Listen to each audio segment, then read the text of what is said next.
আমাদের এলাকায় একটা মসজিদে প্রত্যেক ওয়াক্ত নামাজের পরে মুসল্লিরা সবাই মিলে কবর জিয়ারত করে, কবরস্থানের সামনে দাঁড়িয়ে জিয়ারত করে। ইমাম সাহেবকেও থাকা লাগে, উনি না থাকলে ওনার সমস্যা হয়।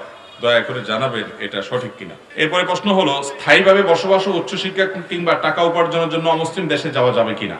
এরপর আরেকটা প্রশ্ন হলো, স্ত্রী পর্দায় থাকতে চাইলে স্বামী যদি ওই পরিবেশ না থাকে স্ত্রীর কি করা উচিত। আমাদের এলাকায় একটা মসজিদে প্রত্যেক ওয়াক্ত নামাজের পরে মুসল্লিরা সবাই মিলে কবর জিয়ারত করে, কবরস্থানের সামনে দাঁড়িয়ে জিয়ারত করে। ইমাম সাহেবকেও থাকা লাগে, উনি না থাকলে ওনার সমস্যা হয়। দয়া করে জানাবেন এটা সঠিক কিনা। মাজারে সেজদা দেওয়ার প্রকোপ এলাকাতে বেড়ে চলেছে, এই সম্পর্কে কিছু বলবেন। এরপর আরেকটা প্রশ্ন হলো, স্ত্রী পর্দায় থাকতে চাইলে স্বামী যদি ওই পরিবেশ না থাকে স্ত্রীর কি করা উচিত। কোন বোন তিনি পর্দায় থাকতে চান কিন্তু স্বামীর সে পরিবেশ নাই, তিনি সংগ্রাম করে সর্বোচ্চ চেষ্টা করবেন, যতটুকু পারেন নিজের পোশাক আশাকের মাধ্যমে পর্দায় থাকার চেষ্টা করবেন। স্বামীকে বিভিন্নভাবে তিনি বাধ্য করবেন, কাউন্সেলিং করবেন, ভালোবাসা দিয়ে তাকে বাধ্য করবেন, মুরব্বীদেরকে দিয়ে প্রেসার দিবেন। কারণ পর্দায় থাকা একজন মুসলিম নারীর অধিকার। শরিয়া অনুযায়ী চলা এদেশের সংবিধানও এই অধিকার প্রত্যেকটা মানুষকে দিয়েছে। সেই অধিকার খর্ব করার রাইট বা অধিকার কাউকে দেওয়া, কোন স্বামী যদি তার স্ত্রীকে পর্দা করতে বাধা দেয় তাহলে ইসলামের দৃষ্টিকোণ থেকেও সে বাধা শোনা যাবে না, আর সাংবিধানিক ভাবেও স্বামীর এই বাধা দেওয়ার কোন রাইট বা অধিকার নাই। আমরা কদিন আগে শুনেছি ঢাকা ইউনিভার্সিটির একটা বিজ্ঞাপন, একটা ঘোষণা, বিজ্ঞাপন না দুঃখিত, একটা ঘোষণাপত্র। সেখানে বলা হচ্ছে যে পরীক্ষার হলে মেয়েরা কোনোভাবে পর্দা করতে পারবে, তাদেরকে ওপেন থাকতে হবে। একটা মেয়ে পর্দা করবে, এটা তার রাইট। সে অধিকার থেকে বঞ্চিত করার অধিকার পৃথিবীর কোন শিক্ষা প্রতিষ্ঠানকে দেওয়া হয় নাই। অতএব কোন নারীকে যদি পর্দা করতে কেউ বাধা দেয়, তিনি সে বাধা উপেক্ষা করার অধিকার তার আছে। ইসলাম শরীয়তের দৃষ্টিকোণ থেকে ফরজ বিধান, নফল হলে বলতাম ছাড় দেন। অতএব স্বামীর কথা এক্ষেত্রে মানা যাবে না। জেনা ব্যভিচার না করা, হারাম রিলেশন না করা কোনো মেয়ের সাথে, কোনো ছেলের সাথে কোনো মেয়ের, এর চেয়ে কঠিন কাজ এই যুগে যুবকদের জন্য আরেকটা হতে পারে।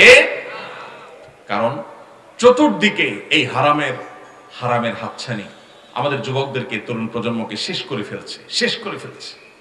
নাম দিছে প্রেম। কি সুন্দর একটা শব্দ, নাম দিছে কি প্রেম। আবার এই 2 নম্বর কাজটাকে বৈধ করার জন্য আবার স্লোগান বাইর করছে, প্রেম পবিত্র জিনিস। আরেকটা স্লোগান হলো কি জানি, প্রেম জান্নাত হতে, স্বর্গ হতে এসেছে। এরকম কিছু শয়তানি কথাবার্তা আছে না, এগুলো সব কিন্তু ওই যে ইবলিসে সাপ্লাই করে। কারণ আপনাকে ধ্বংস করতে হবে, তো এই জন্য এই সমস্ত কথা সাপ্লাই করে। আরে ভাই, প্রেম বা ভালোবাসা যদি কোনো পুরুষের সাথে কোনো নারীর হয়, অর্থাৎ একজন পুরুষের সাথে অ্যাডাল্ট পুরুষ একজন অ্যাডাল্ট নারীর সাথে যদি কোনো সম্পর্ক হয় এবং সেটা যদি প্রেম বলা যায়, তো সেটা হবে একমাত্র বিয়ের পরে। বিয়ের আগেরটাকে আপনি প্রেম বললেও আদতে সেটা ভণ্ডামি, প্রেম বলা হলেও সেটা বাস্তবে কি ভণ্ডামি। কোন অর্থে বললাম, অনেক মুখলেস প্রেমিক আছে যে ইখলাসের সাথে প্রেম করে, মানে কোনো 2 নম্বর নিয়ত নাই। এটার সংখ্যা খুব কম না, হুজুর মানুষ বলে আরেকজন। না, হুজুর মানুষ হলে সে আবার প্রেম করবে কেন, এটা 2 নম্বর হুজুর যদি করে। বিবাহ বহির্ভূত সম্পর্ক অনেকে করে যে হ্যাঁ ভালোবাসা উতরেতেছে, আসলে বেশিরভাগই হলো এগুলো ভাঁওতাবাজি ভাই। আমাদের মেয়েরাও বোঝার চেষ্টা করে না, ছেলেরাও বোঝার চেষ্টা করে না। এগুলো বেশিরভাগ ক্ষেত্রে মেয়েদের হলো ফুচকা, চটপটি আর এই চীনা বাদাম, বুট আর ওই চাইনিজ ইত্যাদি খাওয়া, এগুলো হলো ধান্দা। আর ছেলেদের হলো বদমাইশি করা আর ফুসফুসটি করা। 2 পক্ষ 2টা ধান্দা মাথায় রাখছে, এটার নাম দিছে কি প্রেম। আরে মিয়া, প্রেম তো হবে স্বামীর সাথে স্ত্রীর। আপনার যদি কোনো গার্লফ্রেন্ড থেকে থাকে তো সে তো আপনার স্ত্রী। কারণ কোনো ভদ্র মহিলার, কোনো মেয়ের যদি প্রকৃত অর্থে কোনো বয়ফ্রেন্ড থেকে থাকে সে তো তার স্বামী। এই জন্য তথাকথিত প্রেম, যেটা আপনার নাম দিয়েছেন, আমি এটা প্রেম বলতে নারাজ।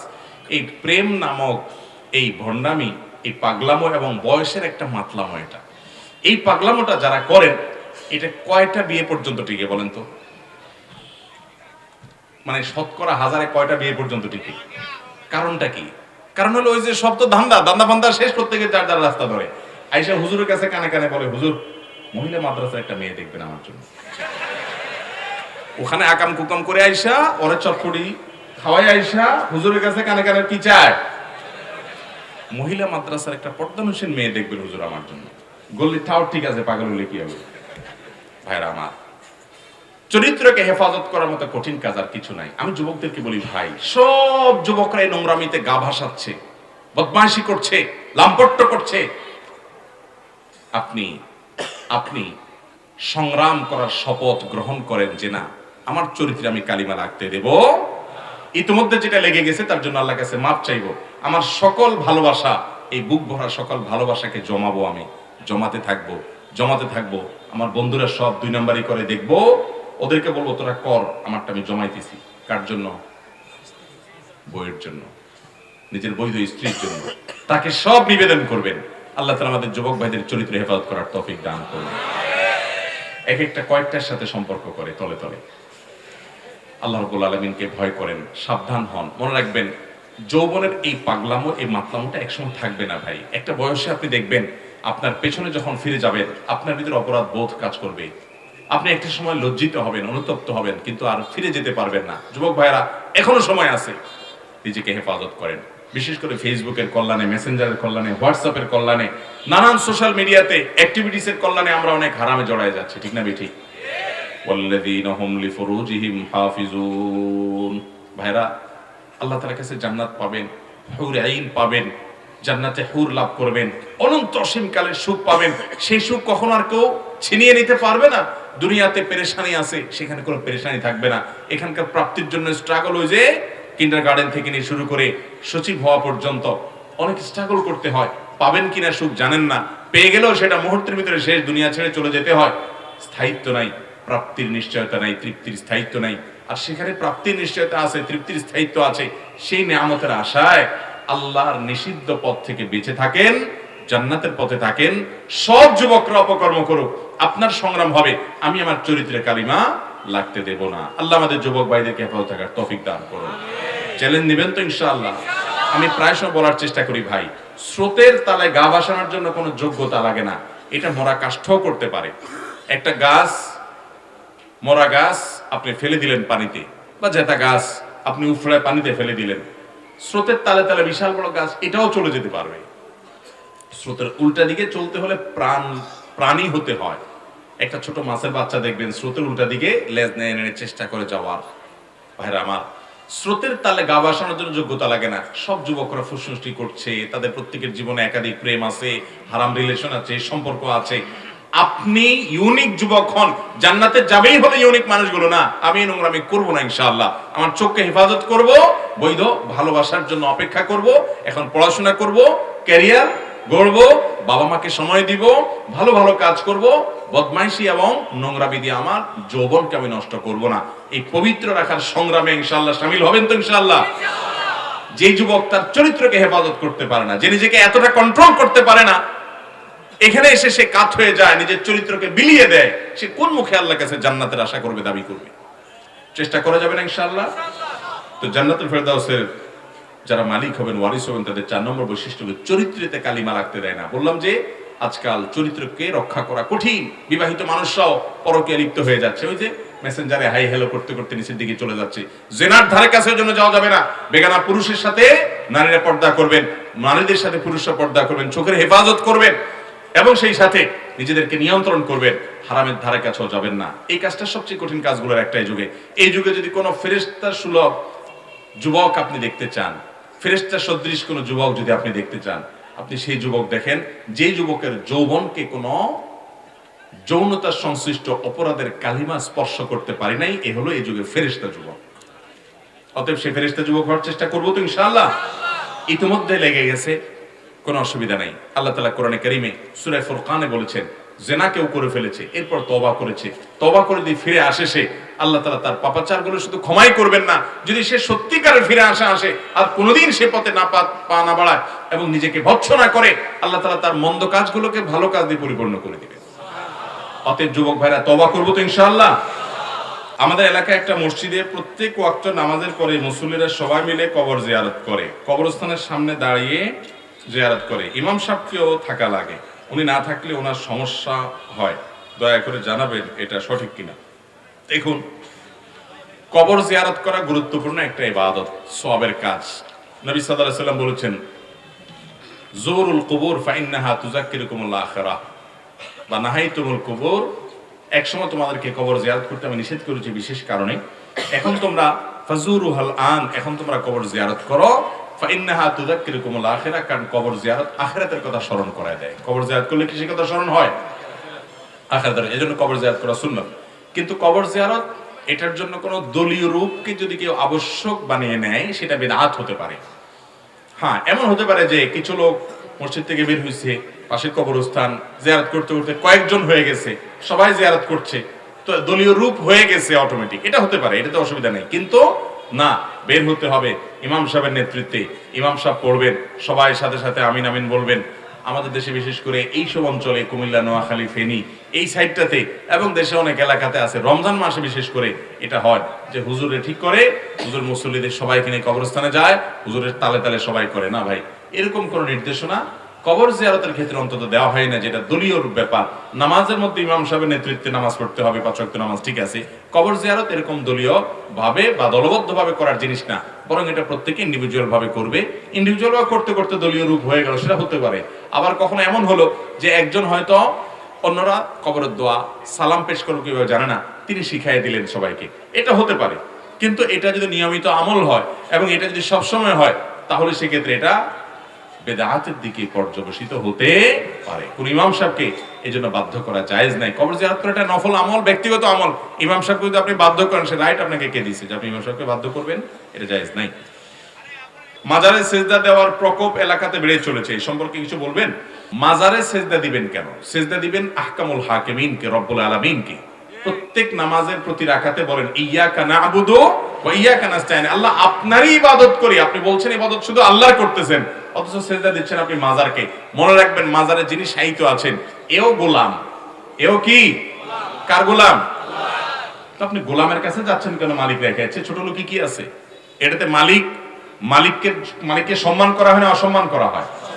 ভাইরা আমার, শিরকের মতো বড় অপরাধ আল্লাহর জমিনে নাই। কেন? ধরেন এখানে একটা চেয়ার রাখা আছে প্রাইম মিনিস্টারের জন্য, প্রধানমন্ত্রীর জন্য। প্রধানমন্ত্রী আসবেন একটা জনসভা, সেখানে প্রধানমন্ত্রীর জন্য যে চেয়ারটা রাখা আছে ঠিক একই ধরনের আরেকটা চেয়ার পাশে আছে। একটা ফুলের তোড়া প্রধানমন্ত্রীর জন্য, আরেকটা ফুলের তোড়া রেডি আছে। প্রধানমন্ত্রীকে একটা চেয়ারে বসানো, আর একটা চেয়ারে ওই এলাকার একজন চৌকিদারকে বসানো হলো, এবং চৌকিদার সাহেবকে একটা ফুলের তোড়া দেয়া হলো। সেম তাকেও সম্বর্ধনা দেয়া হলো। এতে প্রধানমন্ত্রী কি শুধু মাইন্ড করবেন, না অবস্থা আরো খারাপ হবে? কি পরিমাণ খারাপ হবে চিন্তা করে দেখেন তো। কেন হবে বলেন তো? কারণ হলো এই লোকটা, আমি যে সরকার চালাই সেই সরকারের একজন সাধারণ, একজন কর্মচারী, তাকে আমার মতো মর্যাদা মানে আমাকে অপমান করা। আল্লাহ রাব্বুল আলামিন সৃষ্টিকর্তা, আর সব হলো তার গোলাম। আল্লাহর গোলামকে আল্লাহর মতো মর্যাদা দেওয়া মানে হলো আল্লাহকে অপমান করার চেষ্টা করা। এই জন্য শিরক আল্লাহর জমিনে সবচেয়ে বড় অপরাধ। আপনি অন্য কোনো অপরাধ করলে এত বড় অপরাধী হবেন না, শিরকের অপরাধ করলে যত বড় অপরাধ হবেন। এবং এই অপরাধ করে তওবা ছাড়া মারা গেলে আল্লাহ মাফ করবেন না, কোরআনে আগাম ঘোষণা দিয়ে রাখছেন। এই কারণে ভাইরা আমার, এই কপাল ইমানদার, এই কপাল আল্লাহ ছাড়া আর কারোর সামনে শোভবে, সেটা কোনো কবরেও না, সেটা কোনো মাজারেও না, কোনো নবীকেও না, কোনো রাসূলকেও না, কোনো ওলিকেও না, কাউকে না। এই কপাল শুধু কার জন্য নিবেদিত হবে? আল্লাহর জন্য নিবেদিত হবে। ইমানদার এত ছোট নজরে হবে না। আল্লাহ তাআলা মানুষকে সম্মানিত করেছেন। শিরক হলো মানবতার অপমান, কারণ মানবতা তার রবকে সকল শ্রদ্ধা নিবেদন করবে। বিদায় কোন মাজারে সিজদা করলে সাথে সাথে মানুষ বেঈমান হবে, ইসলাম থেকে বাইরে হয়ে যাবে। তওবা করে তাকে আবার ফেরত আসতে হবে ইসলামে। আল্লাহ তাআলা আমাদেরকে ভয়াবহ কাবিরা গুনাহ এবং শিরক থেকে বেঁচে থাকার তৌফিক দান করুন। এরপরে প্রশ্ন হলো, স্থায়ীভাবে বসবাস ও উচ্চশিক্ষা কিংবা টাকা উপার্জনের জন্য অমুসলিম দেশে যাওয়া যাবে কিনা? ভাইরা আমার, তিরমিজি বর্ণিত এক হাদিসে নবী করিম সাল্লাল্লাহু আলাইহি ওয়াসাল্লাম বলেছেন, আনা বারিউম মিন কুল্লি মুসলিমিন ইউকিমু বাইনা আযহুরিল মুশরিকিন। অর্থাৎ আমি সেই সকল মুসলমানদের ব্যাপারে কোনো দায়িত্ব নেব না, তাদের ব্যাপারে আমার কোনো দায়িত্ব নেই যে মুসলমানরা মুশরিকদের মধ্যে বসবাস করে, তাদের ভেতরে বসবাস করে। অর্থাৎ এমন জায়গায় বসবাস করে যেখানে শিরকের ছড়াছড়ি, সেখানে শিরকের আয়োজন আছে, মানুষ ব্যাপকভাবে শিরকে লিপ্ত, কুফরিতে লিপ্ত, এরকম পরিবেশে যদি মুসলমান গিয়ে বসবাস করে, তাহলে সেক্ষেত্রে সেই পরিবেশের দ্বারা প্রভাবিত হয়ে তিনি যদি ধ্বংস হয়ে যান, নবী সাল্লাল্লাহু আলাইহি ওয়াসাল্লাম বলেছেন তার দায়িত্ব আমি নেব না। এজন্য ভাইরা, অমুসলিম প্রধান দেশে আপনি পড়াশোনা করার জন্য গেছেন, জায়েজ হতে পারে। সেখান থেকে আমি জ্ঞান অর্জন করলাম, শিক্ষা অর্জন করলাম, করে চলে আসলাম, ওকে, এটা ঠিক আছে। আপনি সেখানে গেছেন ব্যবসা বাণিজ্যের জন্য, মিটিং এর জন্য, ওকে, এটাও ঠিক আছে। আপনি সেখানে গেছেন সরকারি বেসরকারি কোনো কাজে, ঘোরার জন্য, শিক্ষা অর্জনের জন্য, ঠিক আছে। কিন্তু আপনি সেখানে গেছেন কেন? একটু হালুয়া রুটি খাওয়ার জন্য, একটু পনির খাওয়ার জন্য, একটু সুখে শান্তিতে থাকার জন্য। আমাকে গতকালকে না জানি পরশু এক যুবককে জিজ্ঞেস করলাম কি করে না করে, তো পড়াশোনার কথা বলে টলে আমাকে বলতেছে যে ইনশাল্লাহ কানাডা যাব ভাই, নিয়ত করছি, দোয়া করিয়া। আমি তো ভাই কানাডা কেন? বলে যে না মানে, আমি বললাম না মানে কি, পড়াশোনা করতে যাবে, মোস্ট ওয়েলকাম, পড়াশোনা করে ফিরে আসো। আমাদের দেশ থেকে যে সমস্ত যুবক ভাইয়েরা বাহিরে চলে যান, বিশেষ করে পশ্চিমা দেশগুলোতে, এদের ম্যাক্সিমাম আর ব্যাক করে না, বরং দেশে জমি জমা যা আছে এগুলো বিক্রি করে টাকাটা ডলার করে নিয়ে যায়। ঠিক না ভাই? ঠিক। এক মধ্যপ্রাচ্য প্রবাসী এই কপাল পড়া ভাইয়েরা আমার, যেহেতু সেখানে নাগরিকত্ব পাওয়ার সুযোগ নাই, সুযোগের অভাবে শতবর্ষ, তারা যা কামাই করে সব রেমিটেন্স আকারে দেশে পাঠায় আর দেশের অর্থনীতির চাকা ঘুরায়। তো যারা ইউরোপ আমেরিকাতে থাকেন তারাও আমাদের ভাই, আমাদের অনেক প্রিয়জনরা সেখানে আছেন, তাদের প্রতি আমাদের ভালোবাসা আছে। আমি বলছি যে সেখানে আপনি শুধুমাত্র সুখে দিন যাপন করবেন, সেজন্য সেখানে বসবাস করবেন। অনেক ভাই বলেন ভাই এই দেশটা বসবাসের কোনো উপযোগী, এই ধুলা বালি দূষিত একটা নগরী, পু দেখেন, একটু কথা বলতে পারতেছি না, টিটিতে জ্বালায়। আপনার সেই সমস্ত দেশে কেউ কারো ডিস্টার্ব করে না।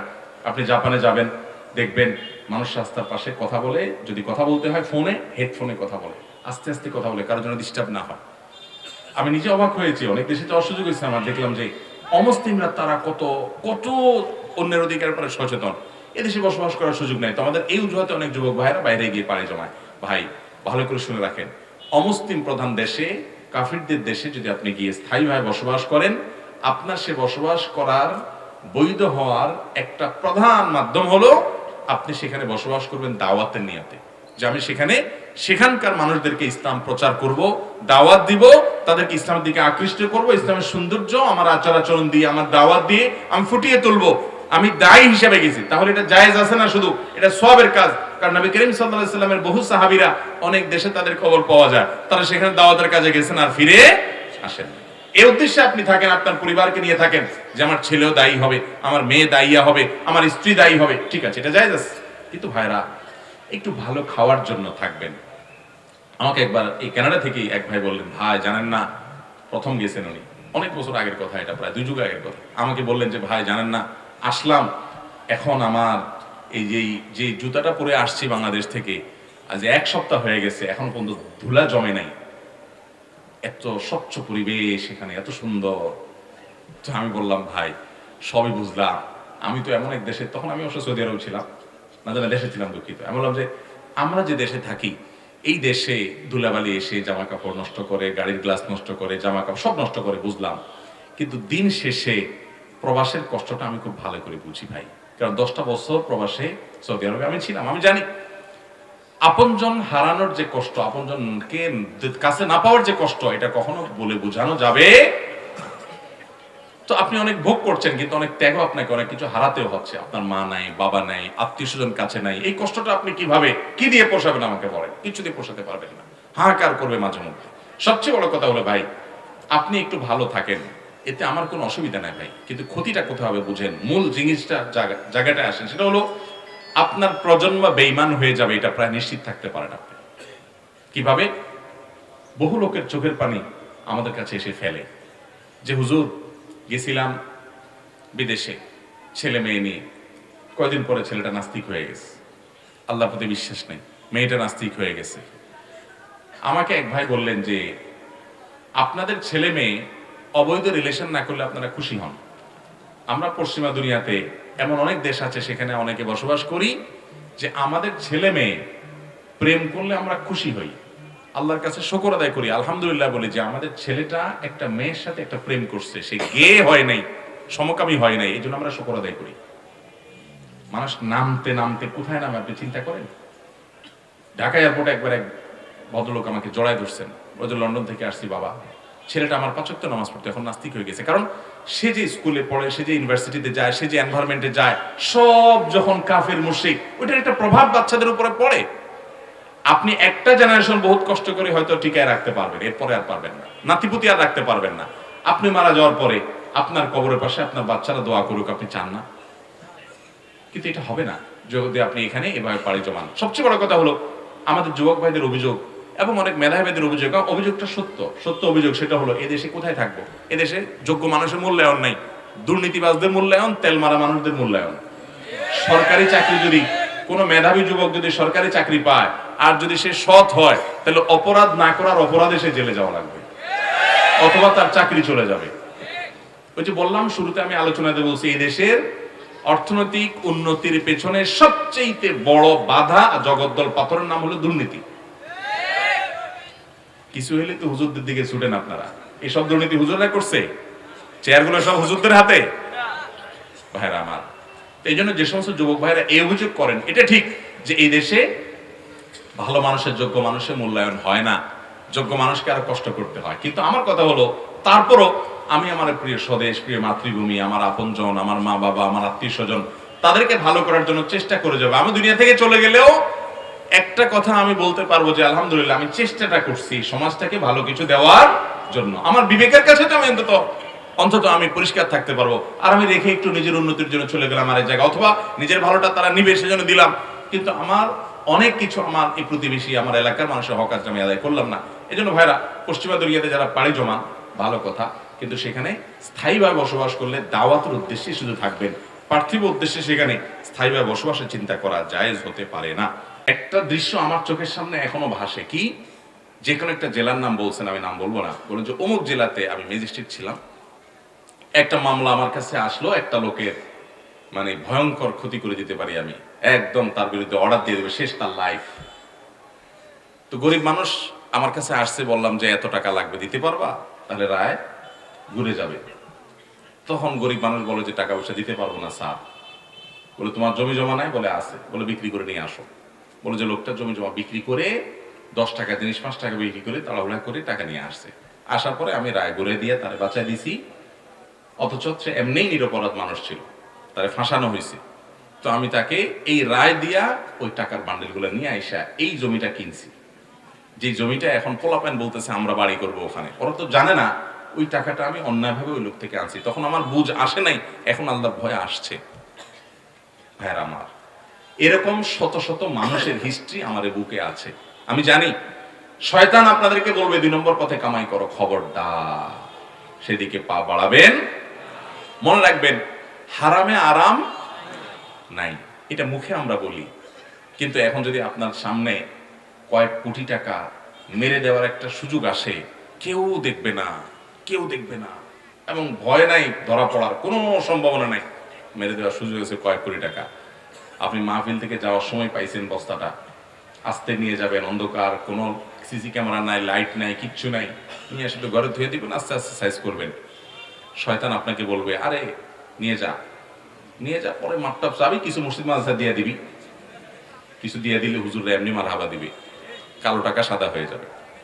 ভাইরা আমার, আহা, তো এই জন্য সংগ্রাম করতে হয়। যে কথা বলছিলাম যে অবৈধ এবং 2 নম্বর পথে যে কামাই হয়, এই কামাইটার পর একটা জ্বালা আছে, জ্বালা। ওই যে বুড়ার কথা বলছি হাজী সাহেব, ওই বেচারাকে অবৈধ উপার্জনের জ্বালায় জ্বালাতন করতো। এটা আমরা জানি না, যারা 2 নম্বর পথে উপার্জন করে ওরা জানে, ওদেরকে দেখলে মনে অনেক সুখে, ভিতরে জাহান্নাম, ত্রাস।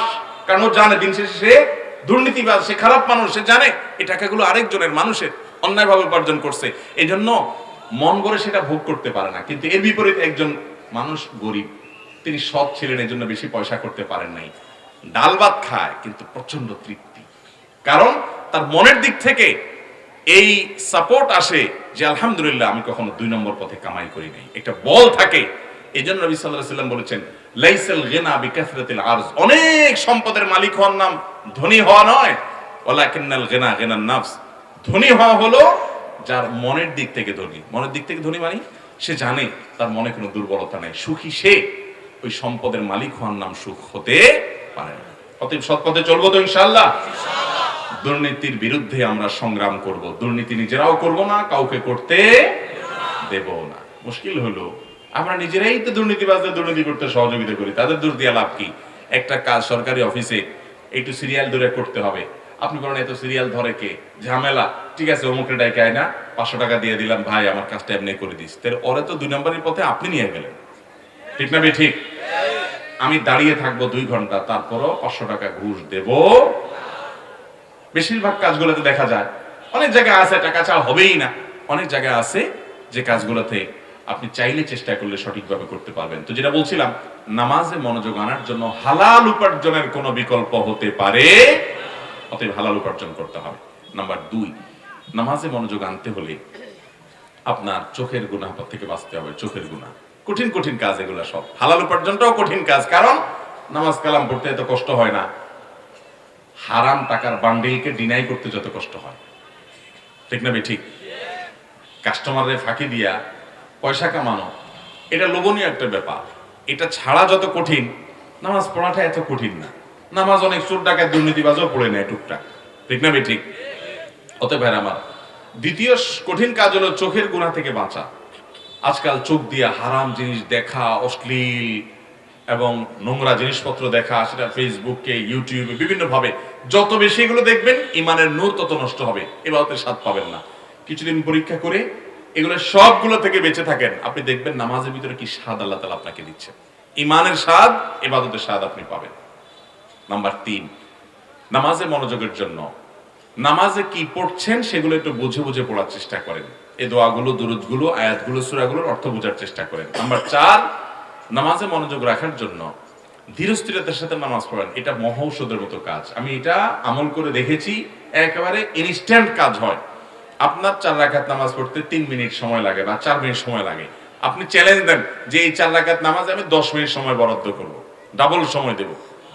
রুকুতে তাসবিহ 3 বার পড়া শেষ, তাও মাথা উঠাবো না, আরেকটু অপেক্ষা করব। এভাবে আপনি একটু লম্বা করেন। যত বেশি লম্বা করবেন, বেশি সময় দিবেন, দেখবেন আপনার নামাজের ভিতরে মনোযোগ এমনিই চলে আসছে ইনশাআল্লাহ। তাহলে ভাইরা আমার, জান্নাতুল ফেরদাউসের মালিকদের প্রথম বৈশিষ্ট্য হলো তাদের নামাজে মনোযোগ থাকে। আজকাল বেশিরভাগ মুসল্লিদের আমাদের নামাজে মনোযোগ নেই। আল্লাহ আমাদেরকে মনোযোগ সহকারে নামাজ পড়ার তৌফিক দান করুন।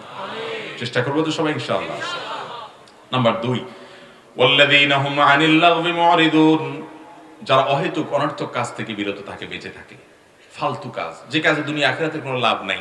এই যে কয়দিন আগে আপনারা বিশ্ব পাপ উন্মাদনায় লাফাইছেন, লক্ষ লক্ষ মানুষের কোটি কোটি ঘন্টা দেশে, কোটি কোটি মানুষের কোটি কোটি ঘন্টা দেশে নষ্ট হয়েছে বিশ্বকাপ উপলক্ষে, রাত জেগে।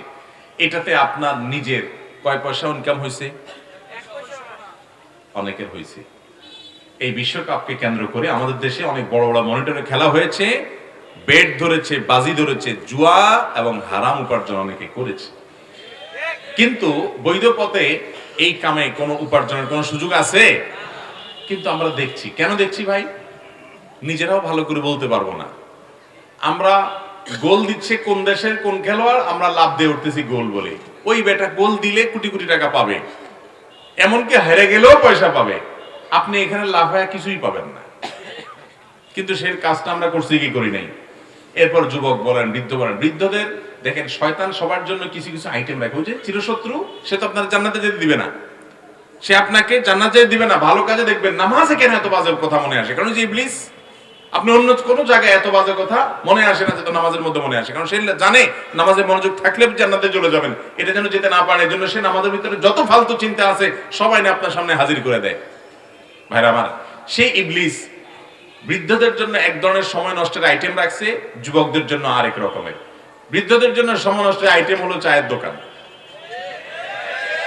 চায়ের দোকান, এগুলোকে আমি বলি চলতি ফিরতি টকশো। আপনারা টকশো টেলিভিশনে দেখেন, একজন উপস্থাপক থাকে, দুজন বুদ্ধিজীবী থাকে, দেশের গুরু গম্ভীর বিষয় নিয়ে আলাপ আলোচনা করে, তাই না? এদেশে যতগুলা চায়ের দোকান ততগুলা টকশো। এই টকশোতে গেস্টের কোনো শেষ নাই।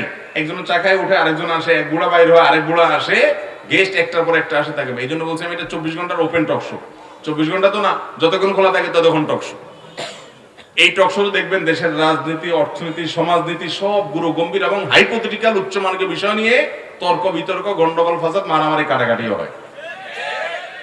কি লাভ? এত বুদ্ধিজীবী সারা পৃথিবীর কোনো দেশে নাই যত বুদ্ধিজীবী এই দেশে আছে। মনে মনে বুদ্ধিজীবী, প্রতিটা চায়ের দোকানে টুলে টুলে বুদ্ধিজীবী।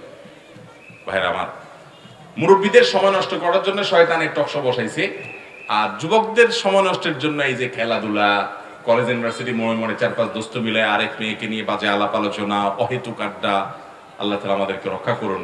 জান্নাতুল ফেরদাউসের মালিক হওয়ার জন্য ওয়াল্লাযীনা হুম আনিল লাগবি মুরিদুন, যারা অনর্থক অহেতুক কাজ থেকে বিরত থাকে তারা জান্নাতুল ফেরদাউসের মালিক হবে। অতএব বেহুদা কাজ ছাড়বো তো ইনশাআল্লাহ।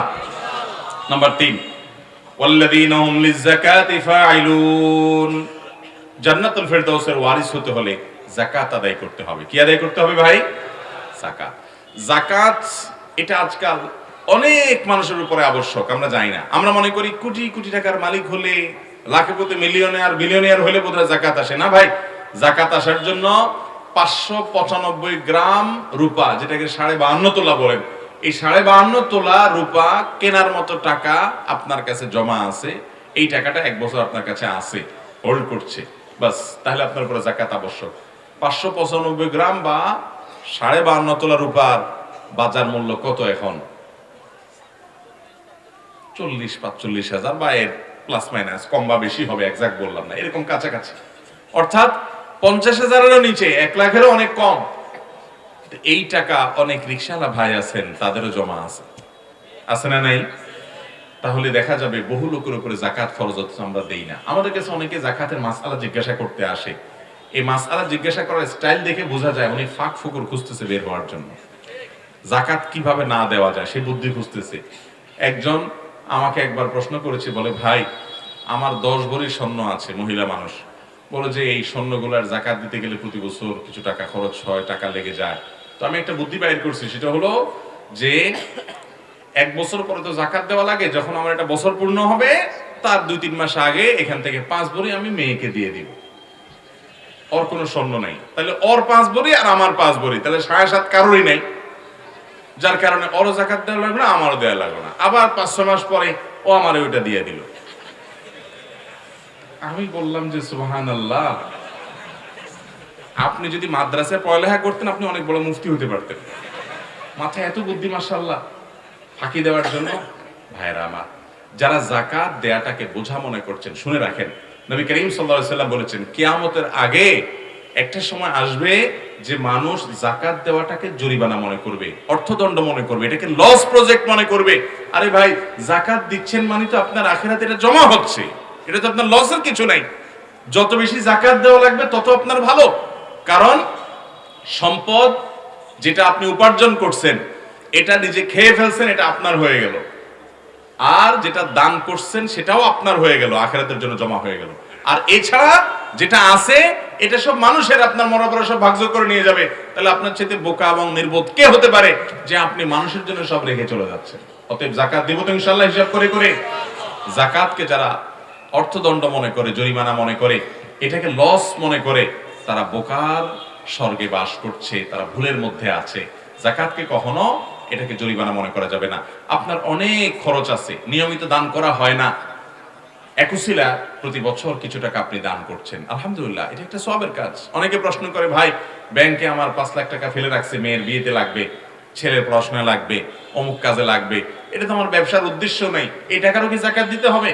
যখন আমরা বলি হ্যাঁ, বছর অতিক্রম করলে, 1 বছর ধরে পড়ে থাকলে যাকাত দিতে হবে, তো বলো ভাই তাহলে তো এটা আমার লস হয়ে গেল, আমার তো কোনো ব্যবসা নেই। ভাই, এই টাকাটা ব্যাংকে যদি রাখেন, ব্যাংক আপনাকে 10 লাখ টাকার বেশি যদি রাখেন, যে টাকায় রাখেন, এই টাকা রাখার কারণে ব্যাংকে যে টাকাটা রাখছেন সেজন্য তারা বছরে একটা সার্ভিস ফি কাটবে কি কাটবে না? কাটবেন একটা সার্ভিস ফি। তো ব্যাংকের সার্ভিস ফি দেওয়ার সময় তো আপনার এটা মনে হয় না যে আমি তো কোনো লাভ করতেছি না, বেচারা ব্যাংক আমার কাছ থেকে কেন সার্ভিস ফি কাটবে? তো ওইটা যেরকম দিচ্ছেন, ঠিক একইভাবে ওয়াফি আমওয়ালিহিম হাক্কুল লিসাইলি মাহরুম, আপনার সম্পদে গরিব অভাবীদের অধিকার আছে, ওখানে 2.5% হারে যে যাকাত আপনি দিচ্ছেন, এই সবগুলো যাকাত দিচ্ছেন মনে হচ্ছে উপর দিয়ে, এটা মূলত আপনার আখিরাতের অ্যাকাউন্টে জমা করতেছেন। যত বেশি দিবেন তত বেশি আপনার লাভ, যেটা আছে এটার চেয়ে যেটা গেছে সেটা বেশি লাভজনক। আল্লাহ তাআলা আমাদেরকে বুঝার তৌফিক দান করুন। অতএব ভাইরা আমার, আমরা অনেকে আছে হিসাব করলে যাকাত আমাদের বেশিরভাগ মানুষের উপরে ফরজ, অনেক রিকশাওয়ালা ভাইদের উপরে যাকাত ফরজ হয়ে যায়। অনেক কাজের বুয়া আছে, আস্তে আস্তে টাকা জমাতে জমাতে লাখখানেক, লাখ দেড়েক হয়ে গেছে, মাশাআল্লাহ উনি যাকাত দেওয়ার মতো মানুষ। অনেক লোক আছে ভিক্ষা করে রাস্তা, ভালো করে ধরে বসে যদি জিজ্ঞেস করেন কত কি আছে না আছে, বহু ভিক্ষুক বাইর হবে যে ওনারও যাকাত ফরজ হয়ে বসে আছে। ঠিক না বে ঠিক? ভাইরা আমার, অতএব যাকাত হিসাব করে দিতে হবে, এটাকে জরিমানা মনে করা যাবে না। এটা জান্নাতি লোকদের অন্যতম গুরুত্বপূর্ণ একটি পূর্ব শর্ত, একটা বৈশিষ্ট্য থাকতে হবে তাদের, যে তারা যাকাত দিবে। নাম্বার 4, ওয়াল্লাযীনা হুম লিফুরুজিহিম হাফিজুন। এটা সবচেয়ে কঠিন পয়েন্ট, সবচেয়ে কঠিন পয়েন্ট।